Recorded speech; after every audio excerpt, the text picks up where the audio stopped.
I request protocol to escort His Excellency.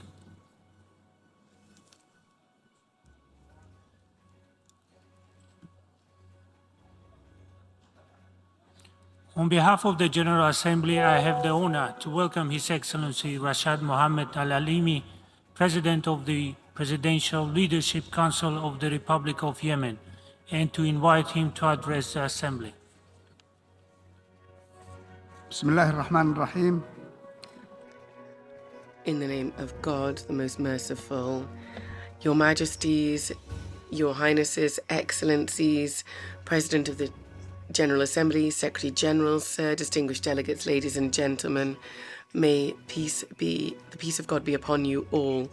First and foremost, I would like to congratulate His Excellency, Mr. Sabah Kursi, as well as Hungary, a friendly state, on its election to the head of the UN General Assembly.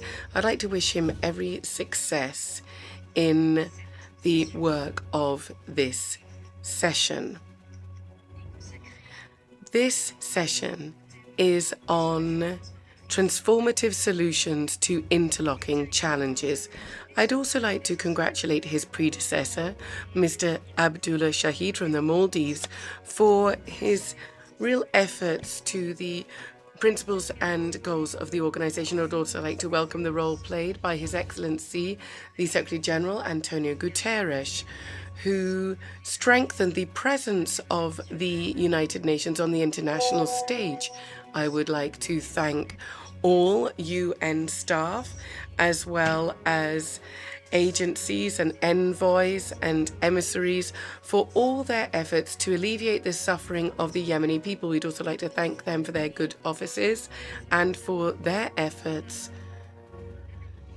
to bring peace and stability to my country, which has been drained by 8 years of wars caused by the Houthi terrorists supported by the Iranian regime. I would like to commend the great Yemeni people, and I'd like to take this opportunity to do so, who are celebrating several national days, the 26th of October and the 30th of November. All of these various dates have constituted key states in cultural and social progress in my country. Inter alia, the proclamation of the Republican regime. This is currently undermined by the Houthi coup 60 years after the proclamation, which is based on freedom, justice, the eradication of racial discrimination, and also focuses on women's participation and guarantees of rights and liberty. It is a great pleasure for me to speak to you today, ladies and gentlemen, for the first time as the President of the Presidential Leadership Council of 8. For the 8th year in a row, a Yemeni leader is telling you about the destruction, humanitarian crisis, which is the worst in the world in Yemen. Each time we come to you to share with you all of this suffering, all of this pain, and also bring the memory of the courageous leaders and women, children, work colleagues, all those people that we are losing day after day because of the war, epidemics, illness, and hunger. Each time that a year passes without a robust position being taken on Yemen, losses pile up, militias and terrorist groups become increasingly dangerous and are a real transnational threat. These militias violate human rights, whilst these rights have been the subject of consensus within this organization for more than 70 years now. I'm here today to share with you the same history, the history of the Yemeni people, this great people, a patient, perseverant people that have been hit so hard. They're asking the same questions. Is it not possible to undertake serious work to bring an end to the bloodshed, to save lives, to eradicate terrorism, radicalism and extremism, and to protect the desire of the people and its legitimate aspirations to recover its state, to participate in political life, to live a normal life, to get rid of sectarian, religious and hate speech as well. The international community, ladies and gentlemen, has adopted a unified position on the issue of Yemen. We do appreciate this and we are grateful to you for that. First and foremost, you supported the transfer of power plan based on the Gulf Initiative and its implementation mechanism in 2011. And then there was the Conference of National Dialogue that was not exclusive. This dialogue was something in which all categories of society was involved, including the Houthis, and this led to a reference document guaranteeing people's participation as broad as possible indeed in this process. This document enshrined the aspirations of the Yemeni people for democracy, justice, equality in citizenship, and women's participation, and the participation of all social categories, freedom of thought and belief. And this led to a renewal of the Security Council that took place in Sana'a in 2013. Unfortunately, this dream was very short-lived, following a terrorist coup d'etat that was conducted by the Houthi militia. They had a coup d'etat against national consensus that was born from this dialogue. These militia prevented the new constitution, and that would have led to a referendum. They tried to invade the capital Sana'a and several towns in Yemen. They also created obstacles to national agreement, in particular in Aden. They tried to assassinate the President of the Republic, and they harmed the work of several state Yemeni institutions. They imposed a fait accompli upon them. The militia declared a war on neighboring countries.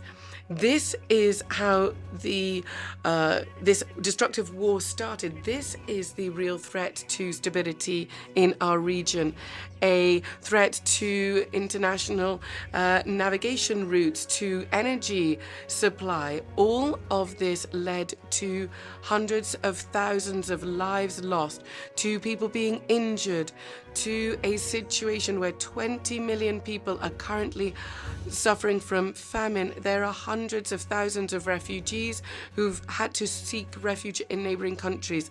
4 million IDPs within Yemen itself. The Houthi militia destroyed the living conditions for people, the means of subsistence for people. Furthermore, other phenomena have exacerbated the suffering of our people, in particular climate change, and also the destruction of our social network, our social welfare system.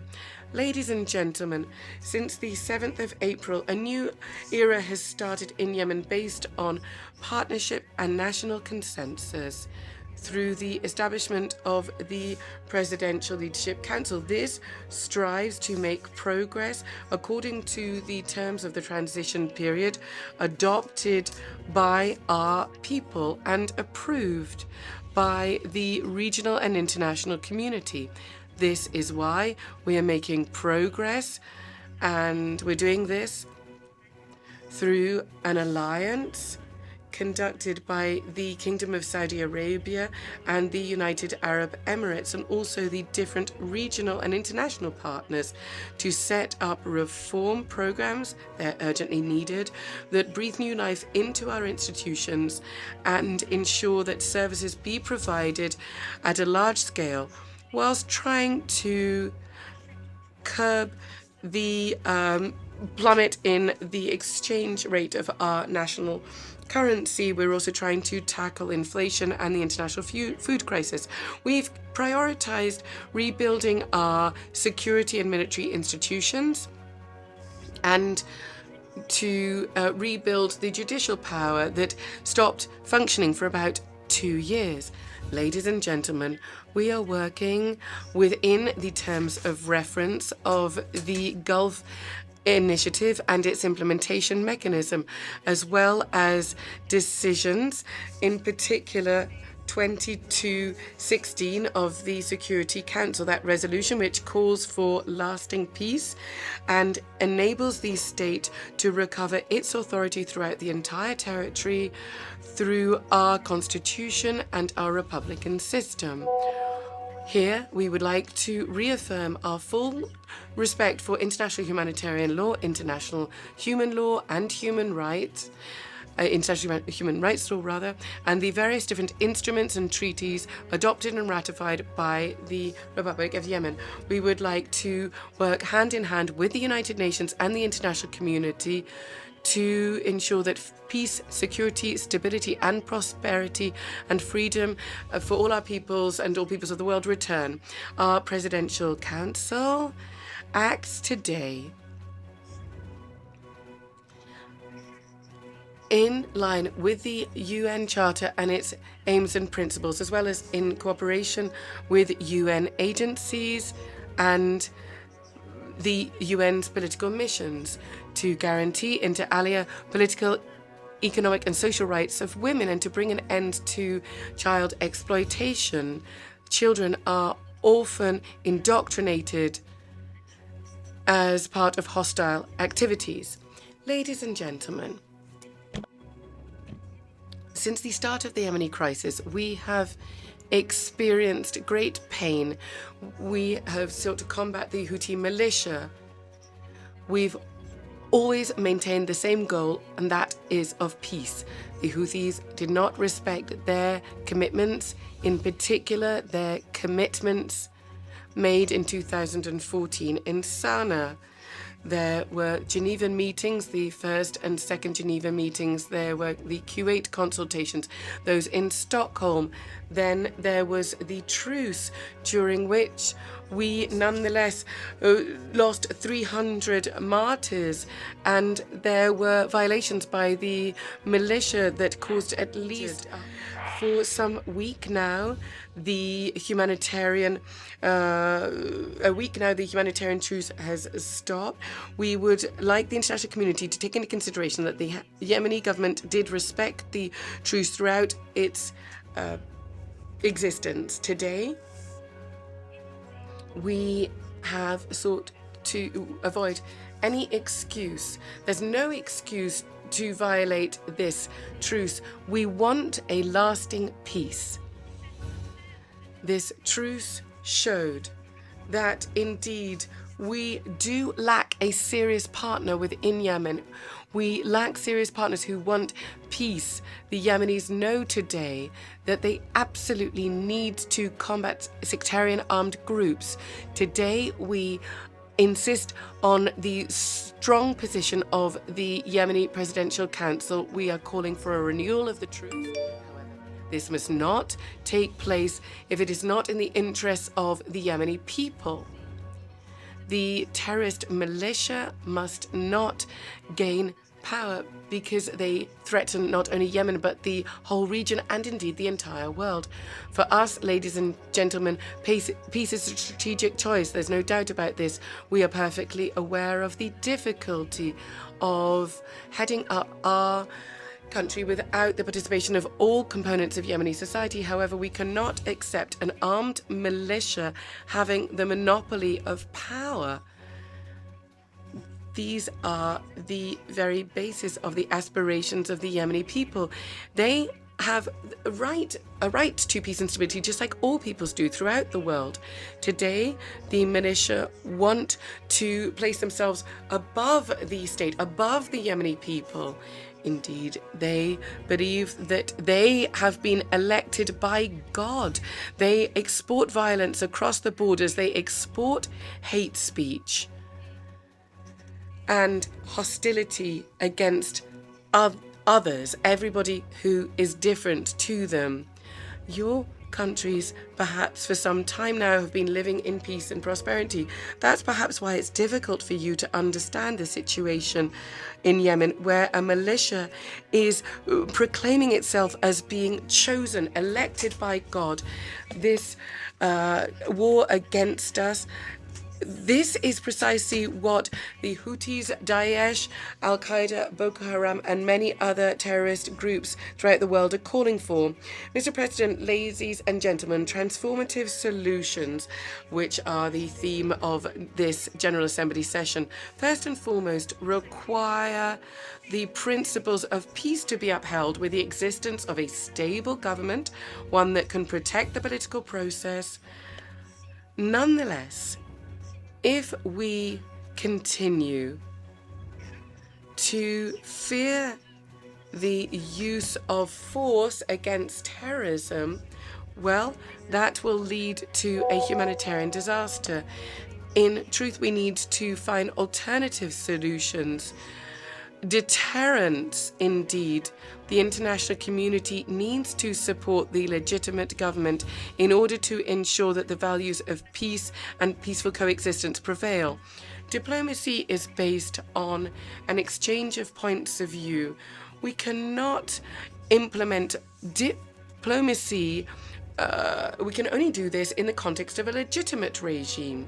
It is difficult to use diplomacy with terrorist militias. If we were to, we would undermine the very principles of this organization. Ladies and gentlemen, perhaps the world's eyes are not looking at Yemen at the moment because there are other hotbeds of tension throughout the world. However, generous and attentive partners have, through the coalition headed up by the Kingdom of Saudi Arabia and the UAE, they have helped us. They have spared no effort, no resource has been spared to help us on behalf of the international community to protect our people. They have also hosted Yemeni refugees, and they have been given many advantages in those countries. Furthermore, a technocratic government was set up alongside the Presidential Council. This government enjoys the support of the Kingdom of Saudi Arabia and the United Arab Emirates. There have also been many commitments undertaken by the United States and the European Union and also the United Kingdom. They have undertaken to finance many processes in Yemen. Nonetheless, we are experiencing a real gap in funding. We need humanitarian emergency assistance, in particular in the area of healthcare. We also need a rapid response from humanitarian organizations. That is why projects need to be invested in that allow Yemeni people to enjoy means of subsistence and to protect the central bank in Aden so that the currency can be protected, so that basic products can be protective, so that a potential famine can be warded off. We need to act against the Houthi militias who are trying to divert we need to address the safer oil tanker situation. This would lead to a particularly serious environmental disaster. It would be a crisis even worse than the one we experienced in the Atlantic Ocean following the oil spill from the Exxon Valdez vessel. There's a need to use diplomacy with terrorist militias. If we were to, we would undermine the very principles of this organization. Ladies and gentlemen, perhaps the world's eyes are not looking at Yemen at the moment because there are other hotbeds of tension throughout the world. However, generous and attentive partners have, through the coalition headed up by the Kingdom of Saudi Arabia and the UAE, they have helped us. They have spared no effort, no resource has been spared to help us on behalf of the international community to protect our people. They have also hosted Yemeni refugees, and they have been given many advantages in those countries. Furthermore, a technocratic democratic government was set up alongside the Presidential Council. This government enjoys the support of the Kingdom of Saudi Arabia and the United Arab Emirates. There have also been many commitments undertaken by the United States and the European Union and also the United Kingdom. They have undertaken to finance many processes in Yemen. Nonetheless, we are experiencing a real gap in funding. We need humanitarian emergency assistance, in particular in the area of healthcare. We also need a rapid response from humanitarian organizations. That is why projects need to be invested in that allow Yemeni people to enjoy means of subsistence and to protect the central bank in Aden so that the currency can be protected, so that basic products can be protective, so that a potential famine can be warded off.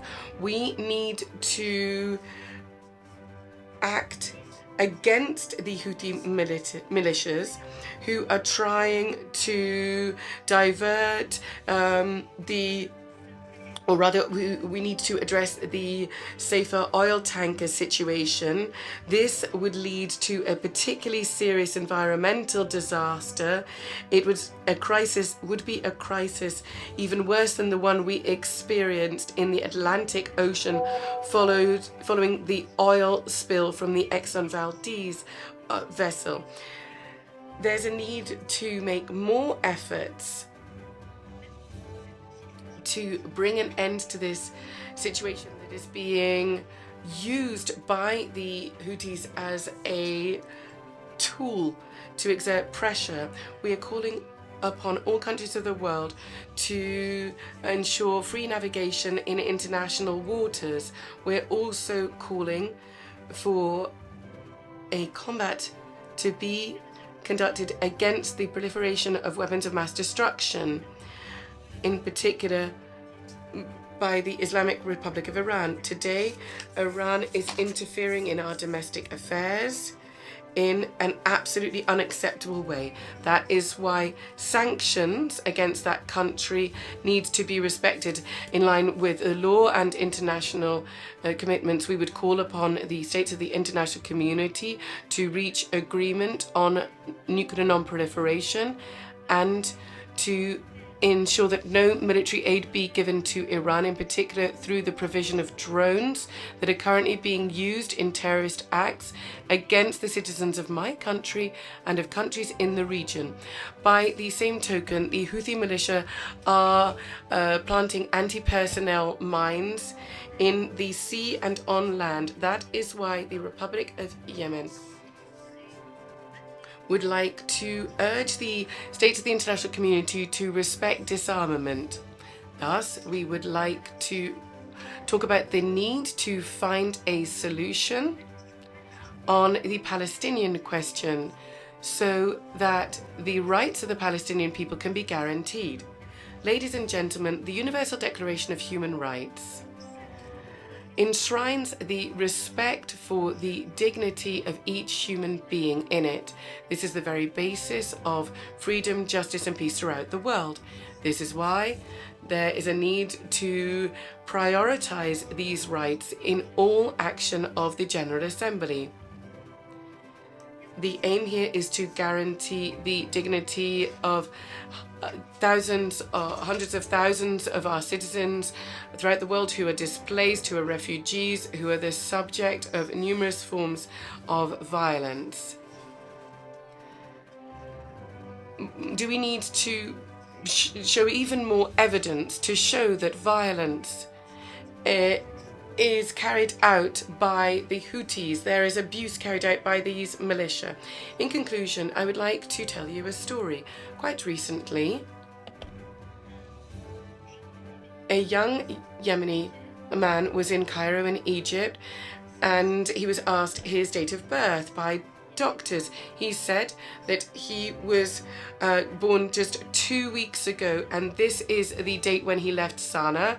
So he was born again, so to speak, after he left Yemen, but nonetheless he was afflicted by the loss of his family and by having to leave all of his family behind in Yemen. The Yemeni people aspire for peace. They aspire for a peaceful future.